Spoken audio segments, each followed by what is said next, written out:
Welcome to Club Domingo, brought to you by Cyclone Comics.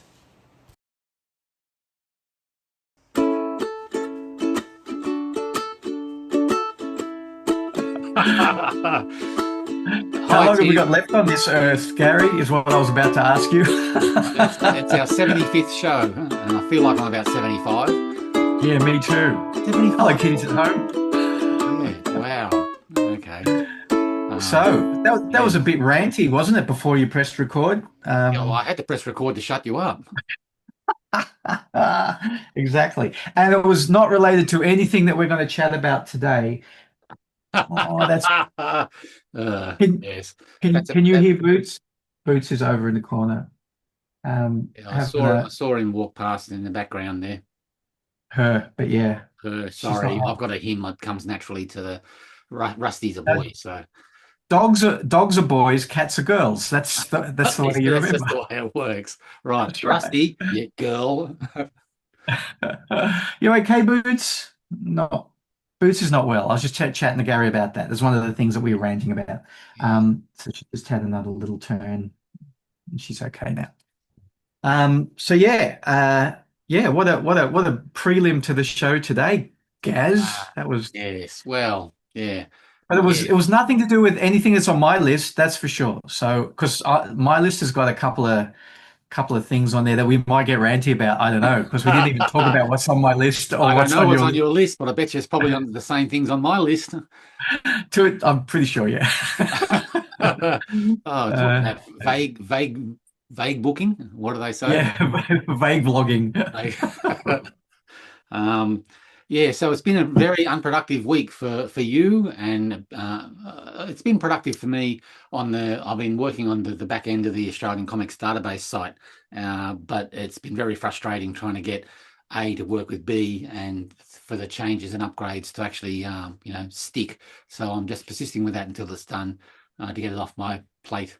So it's been maddening. I've given myself RSI in my drawing hand as well because I've been mousing and. Yeah, so that came on really bad last night, where my hand Holy gave shit. way holding bowls of food and stuff like that, and it's just Bloody twink, hell. and yeah, there's no weight allowance there in my hand, so I'm sort of nurturing that a little bit, trying to make sure it doesn't get any worse. You But got to do stretches, I reckon. I've still got this beside my desk, from Alex Clark one day, probably on from way back in the Twitter days when we were all on Twitter, right, and just a bunch of stretches, including hand and oh, hand, and yeah, and right, stretching. yeah, yeah. I'll send it to you.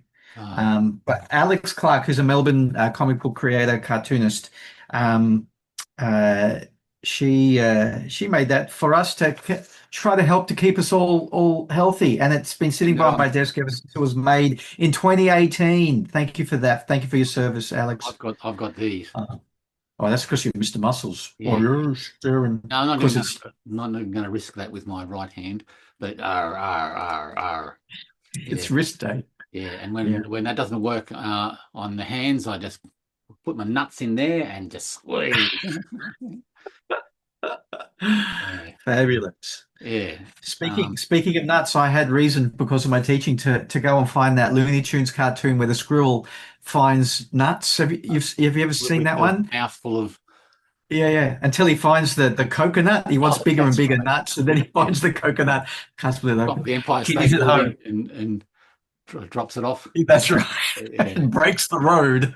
Um, Yeah. what's it called? Uh, it's Nuts to You or something. If you've never seen it, just look it up online, and try to find the entire thing. It's very hard to find Looney Tunes cartoons on the internet in their full capacity. There's a website that's got like 100 or 200 of them that I found. But that's such a funny one. It's a This poor classic. squirrel, the Chuck Jones one, and it's Yeah. just beautiful Chuck Jones work. Yeah. Ah, lovely. Speaking of Yes. nuts, yeah, Yeah, crack you on that. yeah. It is hard to find the original versions of all those ones because they were re-edited into so many different formats for afternoon shows and Yeah, all that kind of stuff. So, yeah, to actually get the original remastered masters would be, quite good. yeah. So I'm just you keep chatting. We'll keep chatting. Yeah, I'll see if I can find where I put the website Well, while you're doing that, I'm also looking. I completely forgot that we got an email from Mystery Rook the other day. Yes. There it is. Shall we start with that? Let's do that. Of course, I've got it right in front of me, and I can read it out now, and we can respond to it. I've only read it the once, so this will be a refresher for me. So, Yeah, me too. hi, Gary and Tim. That's you and me. Congratulations on hitting show 75 episodes, an exciting achievement indeed. Well, Exciting. yeah, yeah. And congratulations, Tim, on surviving your high-speed comics residency. Well, we haven't talked about that yet. We don't know whether you did survive or not. So, I don't know if I survived. Yeah, let's yeah. let's Anyway, check my pulse in a minute. so Mystery Rook keeps on writing. I've recently been thinking about advertisements in and for Advertisements. Australian for You want me Australian. to read it? Go, take over. Have you got it in I've front of you? recently been thinking about advertisements in and for Australian comics. I haven't seen very many of them in current publications. Has the ad for a comic in a comic fallen out of favor? I believe that would be a shame. Although some view ads as needless ballooning of the page count. I'm interested in hearing your thoughts. Have either of you placed an ad in someone else's comic or sold space in your own? And how do you go about advertising your latest releases?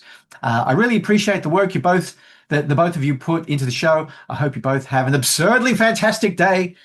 Rook. Rook. Thank you, Rook. Very nice. Yes. Yeah. But I don't Whoever think, Rook is. but I don't think Rook totally understands how little work goes into this show. Yeah, that's right. There's little boots walking by.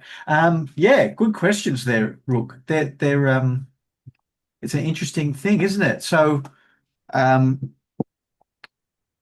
I'm going to give an example of Greener Pastures Team Up #1, which is what's on the wall here, which is nearly ready for publication. That's another story. The page count at the moment is 14 pages for the Killaroo Team Up and 10 pages for the Hairbutt Team Up, and that's a beautiful 24, which is exactly a multiple of 4. So to keep prices down, if I was to add one page of ads in there, I would have to go up by 4 pages, and that would add #1 the cost of the printing, and #2 I'd have to fill the pages with other things, and I would be able to find things to fill them with, I'm pretty sure, but that's not always easily the case. So I've actually made the decision that it's just going to be inside cover editorial, 24 pages of comics, and then the inside back cover actually does have a half-page Killaroo ad and a half-page Jason Paulos ad, because I want to try to give some promotion to the co-stars. And then the outside back cover, I'm not sure what it's going to be yet, but it'll be an ad possibly for the next Kickstarter or I don't know what. But so that's the current predicament with ads. Now, And I yet, suppose that also answers the question, because it's really vague as far as it depends on your page count. It depends on whether you have collaborators that have projects that would like to be promoted. It depends on whether you're approaching your publishing headspace as there's a need to sell advertising, or there's a need to place ads in there to flush out or fill out your page count. There's all these vague things that all answer that question, really. Yeah, exactly. So in the old days with Greener Pastures back in the 90s, it was because we were doing offset, printing, roll fed and printing anywhere between 5 to 10,000 copies. It actually didn't matter that much.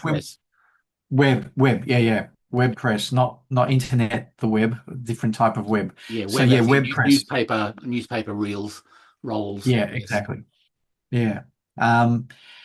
It didn't cost that much to add an extra page, but at the time, depending on who you were printing with, you weren't adding 4 because we're printing digitally now. You add 4 because it's an A4 piece of paper.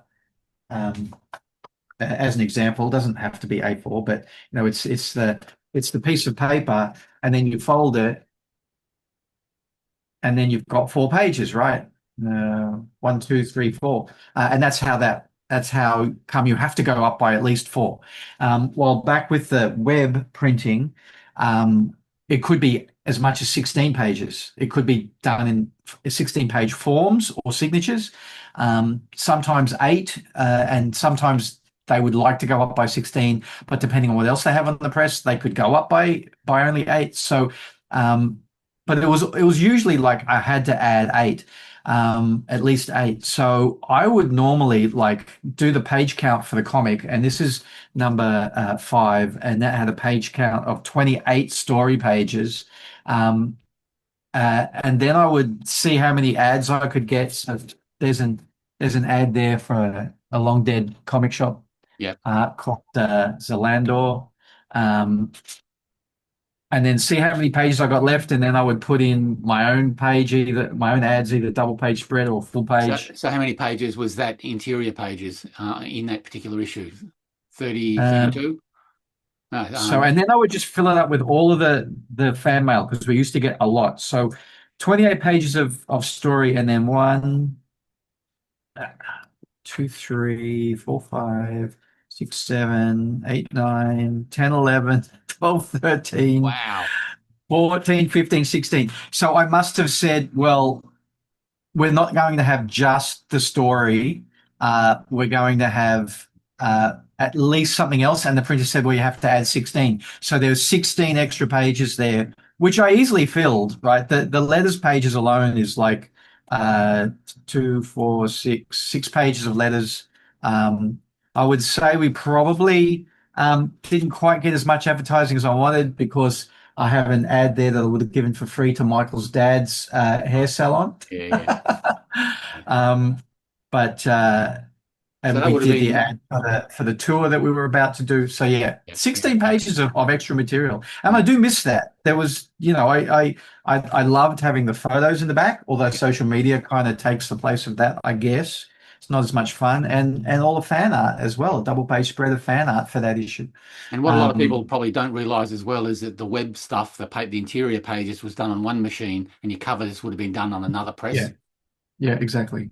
So it's like That's 32 pages plus cover, 36 pages plus cover, because the 4 pages you get on your covers are a different press. So as far as quoting exactly. and production is concerned, it's when Yeah. both the cover and interiors are printed side by side, then they go to a separate machine to get collated and bound together. Yeah. And like always, so again, there's the comic. I always had a pull-out poster. Kind of, I guess that was because of my love of the Newton comics posters, like from back in the day. Or Penthouse. Or what? Or Penthouse. Or yeah, I didn't have the money for it to be a fold-out, unfortunately. But I obviously kind of also didn't have enough to fill up the space because that poster I reprinted on the inside back cover in color as well instead of selling that ad. And that's by the wonderful, artwork. yeah, wonderful Joseph Zekaras, ex from Disney and Poker Machines, and now he makes wonderful little figurines, dolls, not action figures, but actual dolls. Beautiful work. So yeah. So that's a pretty good example of like what happens with all of that, really. So there were definitely times where it was about filling space, and there was definitely times where it was about trying to recoup some money as well, selling ad space. All of the ads there, other than I think Trims, but even Trims might have paid for that ad. Michael's dad might have paid for it. I can't remember. Were paid for. So a little bit of extra money in the pocket, in the account to be spent later. Yeah. Well, on my side of the equation, when I was doing Cyclone with the guys, there was a need to cross promote other titles in the stable as well. So when you get Reverie comics and you get Cyclone comics and you get Fox comics, with different titles being published, of course you want to reserve some space to push what else is being done by the imprint as well. Yeah, exactly. I did that. I don't know if we did that terribly often. I think the first printing of Greener Pastures 1, I had an ad in there for possibly issue 1 and for Platinum Grit. But oh yeah, there's an ad for Platinum Grit in issue number 2. Yeah. But again, that was usually once. Oh, look, to be absolutely, I'm trying to remember. This is all, from memory. I would say that ad from Platinum Grit was partly because I didn't have anything else to put on that page, and partly because I know the Platinum Grit was extremely popular, and we would do a swap. So it was great to Yep. put their ad in my comic, knowing that my ad was in their comic, which was much more Yep. useful for me, really. And then back in the day as well, there was the very important factor of King's Comics, supporting the comic publishing with a back cover advert, and that would Inside be the back cover. cornerstone of paying your print bill. Really, would be Yeah. the money that George and Christine from King's put in towards advertising and promotion of King's, which I think really served them well over the years. But Yeah. the back cover was usually reserved in a lot of titles for King's Comics. And Yeah, there's an ad for Hairbutt that I had, yeah. and then a pretend ad for In Story fast food joint. All right. So obviously couldn't get enough ads again. Yeah, Um, but yeah, Fan Zone and King's Comics would either take the outside back cover or the inside back cover, one or the other, um, depending. So I used to get Action Comics used to advertise. That was a comic shop, not the Action Comics comic itself. yep. Um, so yeah, it was the one place that I never got an ad from, and I'm trying to think if anybody else ever did, was Comic Kingdom, and that was a great lesson in the fact that I'm not a salesman, so definitely not an ad salesman, where I said, but it's only however much it was. I forget how much it was. It's only X amount of dollars. And they went, only, it's okay for you to say only. I'm going, oh shit, yeah, I'm not really using good language there when I'm Yeah. talking to someone who's giving me the money. So yeah, it was probably at that point I started to go, I don't think I'm gonna yeah, I think at that point I stopped asking shops unless I knew that they were already friendly to me. There's alternate worlds, so Yeah. it moved around a bit for us. We're really lucky, that we were Arcadia Unbound, Yep. that kinda lots of comics and stuff. There were so many shops at the time, though. Yeah, Classic Comics, yeah. Mark That's Eaton's Comics and Fun Things. that's mid So many nineties, eh? comics. Yeah, exactly. Exactly. So yeah. Um, anyway, so I don't know. Does that answer the question? There are people who still are getting advertising, right? Like Reverie takes ads. Is that right? I don't And know. that's for comic makers and other events and things. I think they're happy enough to take ads. I think in their fanzine that Reverie puts out, it's riddled with advertising. I don't Maybe know that. whether it's paid or complimentary or what. I don't know the business behind it. But Yeah, that might be it. yeah, that fanzine is it Comic CACA, I think it's called, the initials. But yeah, um, I think it's riddled with advertising of local comics. Yeah, yeah, yeah. And Yes, interesting. It's called Comics and Cartoonists Australia And New Zealand in brackets underneath. They've added and New Zealand. and New Zealand. That's right. Yeah.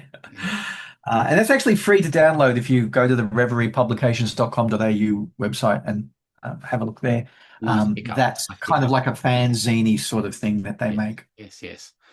Which segues nicely to something that's on my list to have a quick chat about is the Reverie Awards. Have Really? Only a quick chat? Really? well, let's see how we go.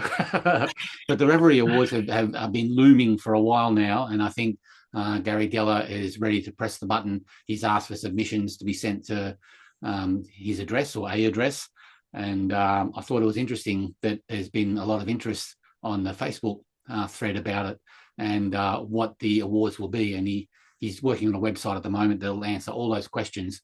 But he did say something that I thought was quite interesting that I read this morning. And where is it? There it is. Yeah, he was asked about what kind of stuff is going to be eligible. And he writes that it's totally 100% Australian production, in brackets, story, art, letters and colours, and printed in Australia. If not, doesn't count, do not submit. And I thought at this early stage, I thought that was quite an interesting thing that that culls a lot of projects out of contention. That may change because it's early days yet, and I don't have the inside track with it. But just that sentence itself means that a lot of comics that are 100% Australian made, but printed in China, for example, like Nat Carmichael's Comic Oz projects, the occasional one is printed overseas, wouldn't be eligible. True. Because he does use the word printed in Australia, not the word published in Australia, and they're two different things. I didn't even think of that. And I was thinking more along the lines. I was thinking more along the lines of well, that means that Tom Taylor and John Sommer Rivers' Neverlanders is not eligible because it's published elsewhere, right? Isn't it? Or well, let's say Tom Taylor's Detective Comics published elsewhere, and with American or other creators involved, and therefore not eligible. It's like that means Greener Pastures #8 would not be eligible because I had a Canadian and an American in there as well. 100% Australian production, which I totally get, and I'm on board with. I'm not arguing that it shouldn't be, but it's like, interesting lines to be drawing in the sand. Yeah, indeed. There's no right or wrong because the awards will develop their own personality and structure and rule base, and so be it. But that's an interesting one because without it being printed in Australia, that would knock a hell of a lot of projects out of contention. This is true. People constantly say to me, "Where do you get your book printed?" And I say, Jeffrey's Printing, which is like a 30 or 40-minute drive from my house. And people who have a smarter business sense than me go, "Why aren't you printing it in China?" And it's something that I think about, and I want to support Jeffries, and Jeffries want to support us. And I haven't done the research yet to see how much cheaper it is to print what I make in China at the numbers that I make. But it's a consideration that I have.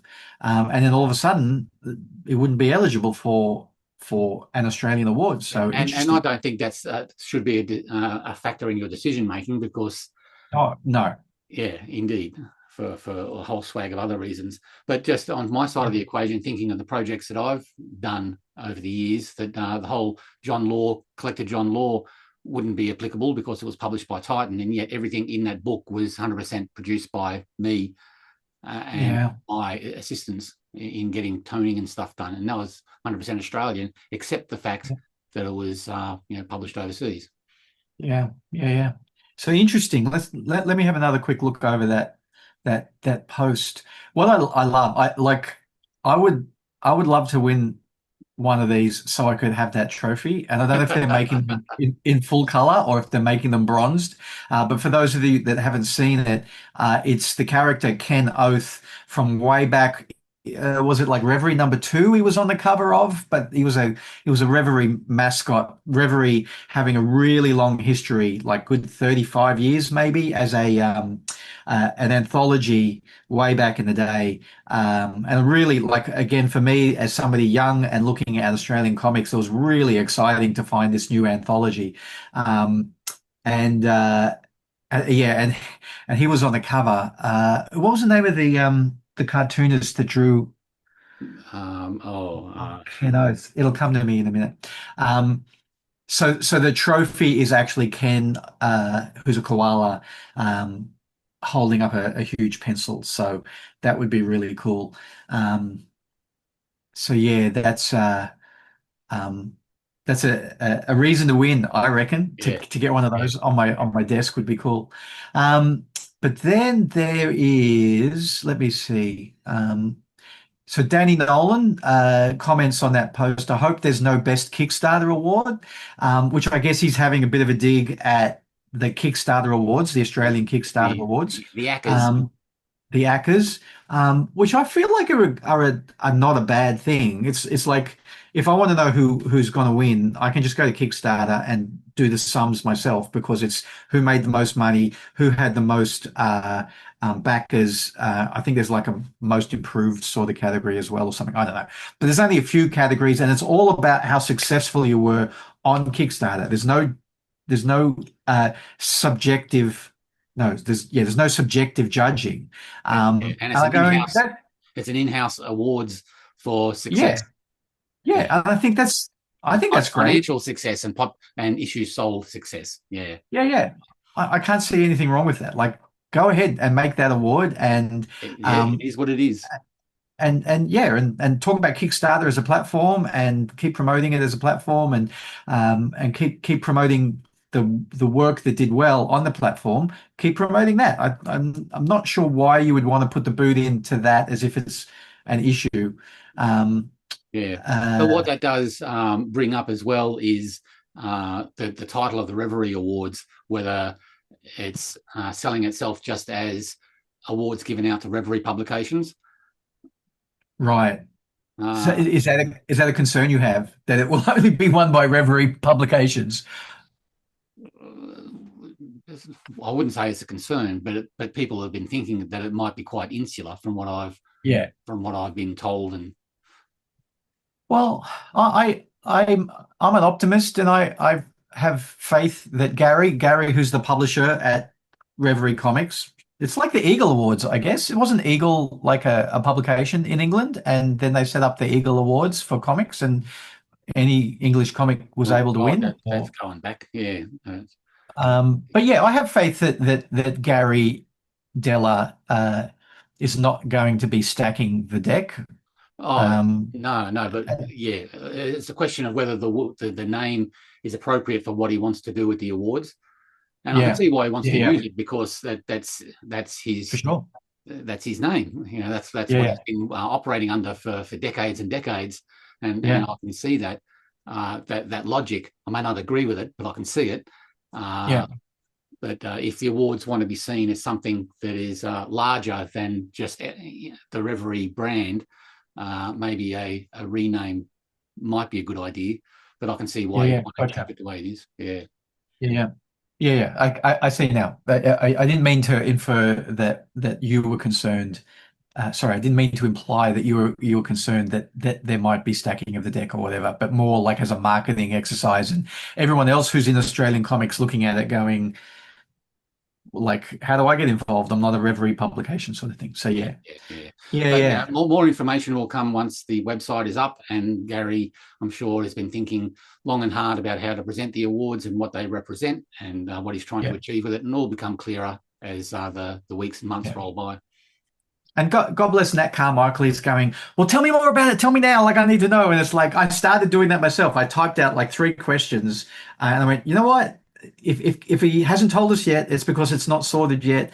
And I'll wait until the website is there. Because I was going to say, will they take PDFs? How many copies? Because they've got a physical address now saying send your work here. I'm going, 1 copy, 8 copies. Like, how's this going to work?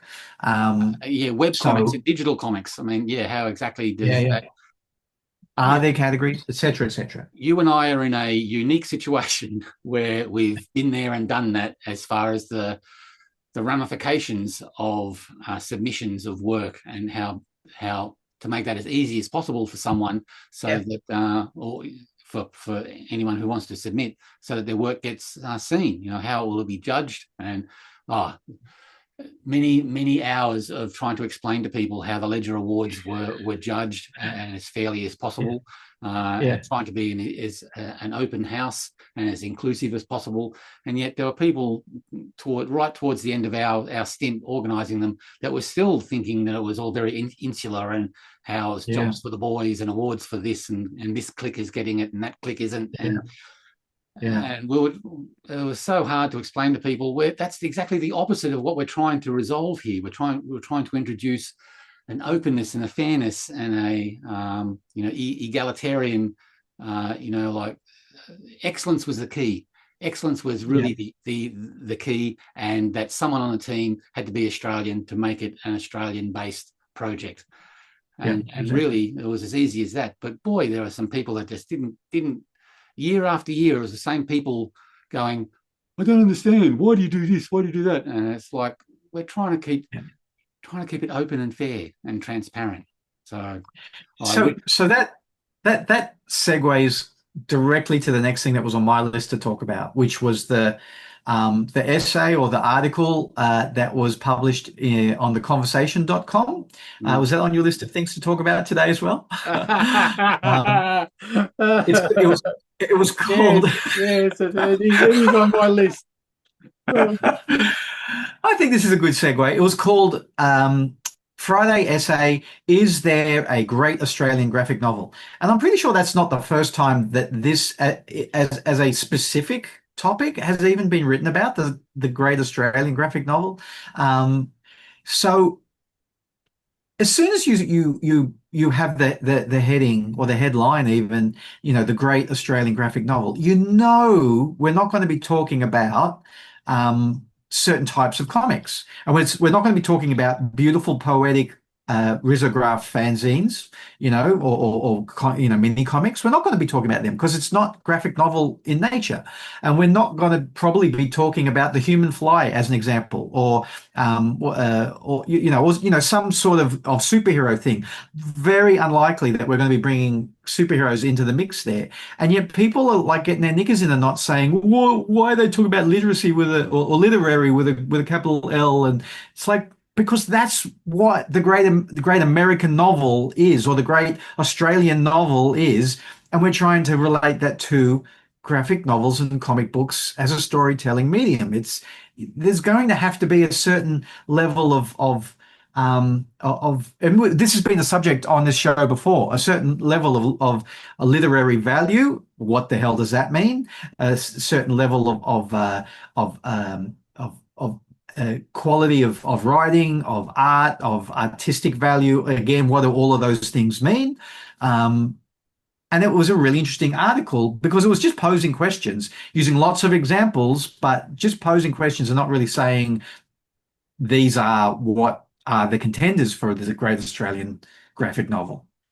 And this essay was put together by the same people that put together the Folio website that had university funding for this project for Australian comics from 1980 to 2020 and all that kind of stuff. So I did get permission from Roger Stitson to quote his reaction that was on Nat Carmichael's feed about this article. I thought it was worthwhile reading.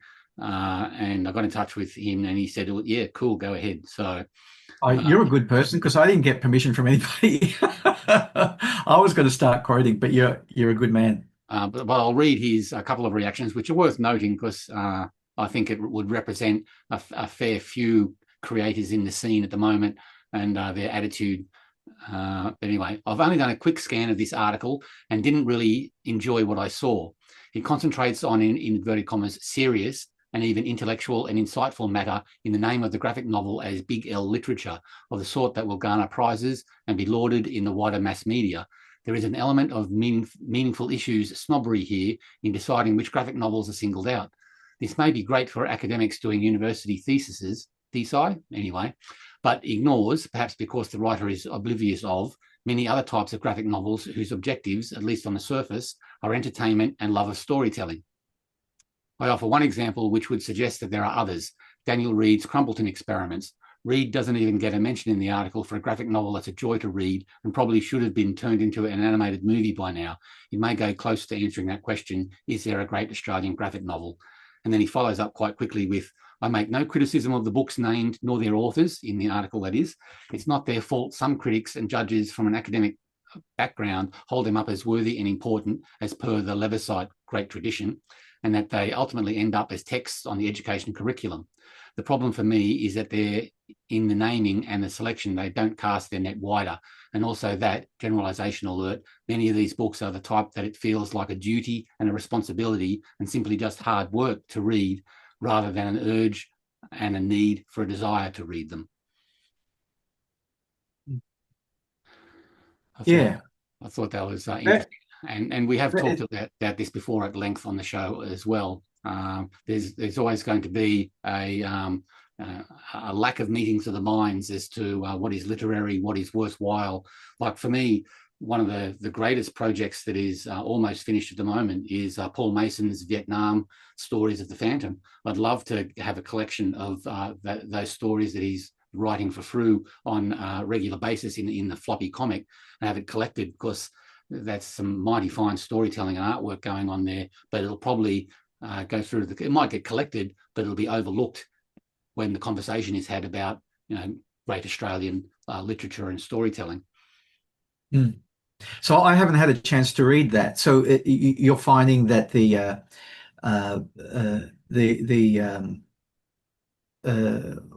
what do you call it? The underlying story there is something that's a cut above what you'd normally read in the Phantom or in most superhero books. Yeah, right. Yeah. Very cool. Yeah. Yeah, because it's coming from a position of knowledge, not necessarily first-hand knowledge, but research knowledge of the oeuvre of the Vietnam War, Yep. etc., and a real love of the actual character of the Phantom. So Paul Mason, is putting together something there that actually means a lot to him as well. There's historical knowledge there. There's familial knowledge there, because he had a character called the Soldier. The Soldier Legacy strip was one of his first ones that he did, his comic series. And also a respect for the Phantom, and being able to merge all that together in a meaningful way in the stories that he's telling. I think that that should be seen when he's finished his stories. I think he's got one or two left to do. I think it'll be an important bit of work when it's all collected. And again, there's the vagaries of what a definition of a graphic novel is as well, whether a collection of comic book stories that were originally published in a floppy are collected together between two hardcovers. Is that a graphic novel, or does it need to be relegated to a single narrative piece? I find that very easy to answer when I say that Great Expectations is possibly my favorite book ever, and it's one of the greatest novels ever written by Charles Dickens, and that was serialized. That was serialized in a magazine. Yeah. And to a certain extent, not even thought all the way through when it was started writing. It was written pretty much on that month by month or whatever it was basis. Yeah. So I really bristle when people say, "Well, it's serialized. This can't be admissible as a graphic novel." So I tell you. The more I look into this, and this I'll possibly, if we've got time, bring this up again under another subject a little bit later today. But I've looked very briefly, very quickly at a couple of times this week at the list of 10 of the greatest graphic novels, 10, or 30 or 50 of the greatest graphic novels, ever written, blah blah blah, and I still kind of think to myself, now that we're in 2020, the late 2020s. Is The Watchmen and Dark Knight Returns, should they still be on that list? Like, if you've only got a list of 10 or a list of 20, I know that they were important when they came out, and still two of my favorite things to read. Absolutely. Like, I can reread Dark Knight Returns anytime, and there are times where I really want to chew on Watchmen again.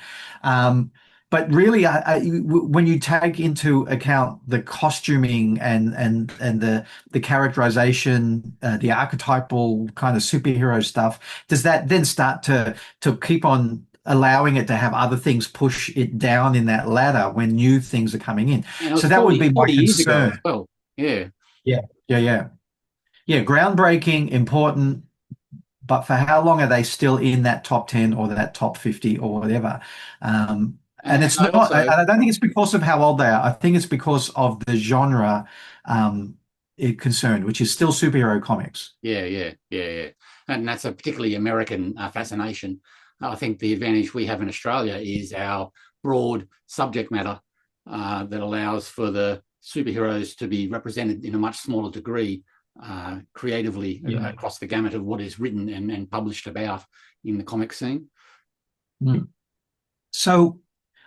So I have great hopes for, as an example, the Phantom in Vietnam story that's in progress at the moment. But again, it's like you've got to work so much harder to try to get that to be in to be considered in the same manner.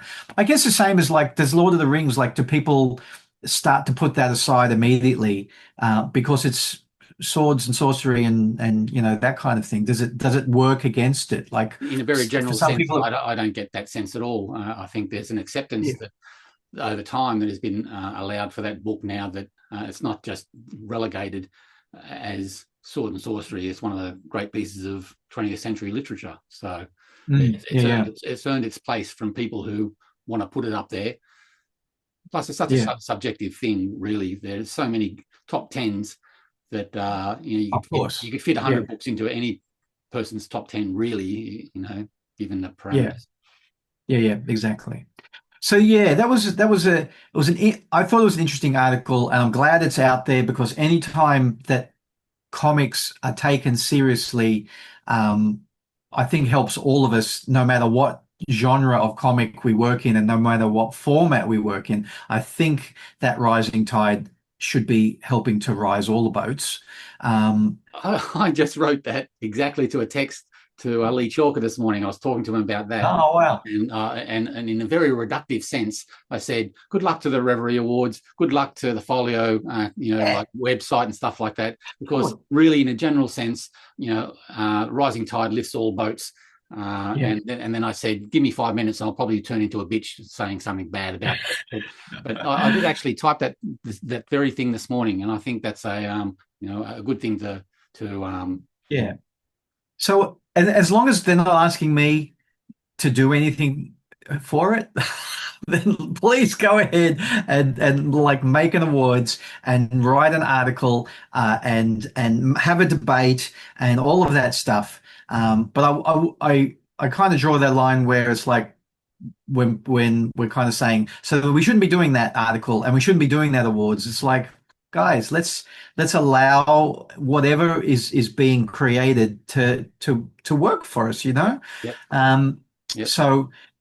So if people are interested, that's on theconversation.com, and it's called Friday Essay. Is there a great Australian graphic novel? And we keep on talking about Folio, and that's foliocomics.com, which is a look at Australian comics from 1980 to 2020 or so. But it's not done in the usual kind of historical timeliney sort of fashion. It's more like a bunch of interviews that they're trying to interconnect via hyperlinks, which I know also gets a bit of a roasting every now and again from different people as well, for different reasons, for not including X people or X places, or not expanding their timeline. But it's like, we've already got other books on our bookshelves on the history of comics, and this is one more, which is internet based, but it's just one more of those things where I think it's doing an important job. And if it's not doing the job that you think it should be doing, or that should be done, then we should be looking at doing that job as well. Not telling them not to do that job, but to do that job as well. Yep. You and I saw a need for an Australian awards, so we made one. And and it was like, there you go. And if people don't like it, then don't support it. If people don't like the way it's being run, then don't support it. We did that for however long. I forget how long. It was so long. And now it's out of our hands. Somebody else is running that now. But even if we were still running it, I would be welcoming the Reverie Awards and the Kickstarter Awards and etc., because they are all looking at what we make in a slightly different way. Yeah. I've got one little bitch about that article though, which I found ridiculous, coming from the people who wrote it, who were the people who were doing Folio, the Folio interviews, etc. Where is it? I can't find it right now, but there it is. In the fourth paragraph, since the graphic novel first appeared as a genre, and I went, it's not a genre, and you know that. That was a bad slip. It's not a genre, it's a storytelling medium. And then within that, there's a million genres, and we all know that. It's almost isolated as a format, and that's about it. Yeah. It's a medium. It's a medium. Yeah. because it's not even a format. Within the medium, there's different formats. Exactly. Fight. Are you doing 6-7, 6 of one, 7 of the other? No, I'm doing left testicle, right testicle. Which one's heavier today? Which one's more swollen and painful? That's which one needs more lotion? Yeah. Okay. I there you didn't go. go there. You went there. I was keeping it clean and wholesome, and from a medical point of view. I don't know. You You're the went- one who you're the one who grabbed the testicles in the first place. Right. Boy, oh boy. Before we wander away from that, I had another quote here. Where is it? I'm getting them off my list so I don't think about it anymore. Yeah, what's your Jan quote? Schopenhausen. Ah, yes. He said something in the quote about the conversation article as well, which is worth repeating here for comment. And he writes, "The reality is the local scene is full of cliques who create projects, institutions, awards, etc. And inclusion depends on affiliation, taste, and one's willingness to make enough noise in the right way. No one is knocking on my door either, except the same few mates who I have worked with forever. But I am going to start knocking on more doors and making more noise, foreign as such activities are to me." And I thought that was very succinct and accurate, in that cliques in and of themselves aren't bad. I mean, like your family is a clique. Cyclone back in the day was a clique. It was just a bunch of people with similar, working together for whatever reason. But it's when those cliques don't outreach enough when it comes to awards and interviews and articles and stuff like that, that have become inward looking and not outward looking. But I thought Jan's comment was a very salient point. I had a conversation with somebody just this past weekend. I'm trying to think of how much of this is okay to kind of say publicly, but I'm pretty sure I found a Sydney-based comic scene to be pretty cliquey from the very beginning, and from the outside, it looks like Melbourne is its own clique, or there might be a couple of cliques there, but I wouldn't be surprised if you were in Melbourne that you'd say, oh no, there's like 8 different cliques here. But from the outside, you don't really see it. And they think that Sydney is just like, the Sydney people don't mesh with my Melbourne clique or whatever. So it's a difficult thing to kind of discuss, without starting to point fingers and say there's always been cliques, and there's always been, but in and of themselves, that not necessarily a bad thing. It's just when they become very insular and very us versus them, when it really needs to be. You can still have your mates that you publish with, or an imprint that you publish under, or like a group of friends that you do stuff with and have similar thoughts and processes with. But when it becomes a little bit stale and a little bit rotten, that's when it becomes a bit nasty. But and if it becomes nasty, if it becomes like detrimental on purpose to other people's cliques or projects or whatever, that's when it's like, well, now you're just being nasty, and that's not just because you want to be involved with your own stuff; it's because you want to bring down the other stuff. And that's like,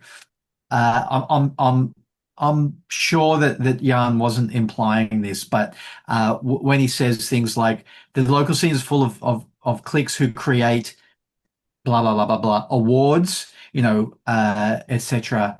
And inclusion, the inference here, the inclusion in the awards depends on an affiliation. That's where I'm going. Well, I hope you're not talking about us when we made the ledgers, because we went out of our way to make that as broad and open and as inclusive as possible, transparent and inclusive as possible. So that was something that got my back up a few times when we were running the awards, whenever somebody would make the implication that we were excluding people on purpose or for specific reasons other than the subjective reasons of what the objective reasons of what the judges were looking at. Yes, yeah. Which is why I said what I said earlier, about the ledgers and how we were approaching it and how frustrating it was, as a couple of organisers who were trying to be open and transparent, and again raise all boats, and Yeah. how that was refused to be seen by some people. It Yeah. just wasn't accepted, even though we could prove it time and again. To my mind, we could anyway. Yeah. But some people just wouldn't have it, and you just have to allow them to think that. And if they want to participate, great. If they don't, I mean, I was very respectful of people who didn't want to participate in the awards as well. I mean, fine. Yeah. And there was one or two where they actually received awards, but and they weren't awards fans, and they really disagreed with why the awards were structured and why they were being held at all. But they never gave their awards back. Yeah. Yeah. Right. Yeah. Mm. And now that we're out of that, as we have been for like 3 or 4 years, whatever it is, I don't hold back when somebody criticizes the way it was run back then, or like especially as in impugning the either the legitimacy or the what's the word I'm looking for, the honesty of it. Like I'll fight you on that. I will, like don't you dare tell me that we were not being open and welcoming and inclusive. And if it didn't work for you, then there are other reasons it didn't work for you. But anyway, yeah. We're actually running out of time, aren't we? Like that's moving very fast. Yeah. Do you have anything short on your list to discuss, or have we covered everything that? I think the only other thing was that, yes, I did a signing, or not even a signing. I did a residency at Cockatoo Comics over the weekend. Wonderful Siobhan has a comic shop called Cockatoo Comics at 414 King Street, Newtown.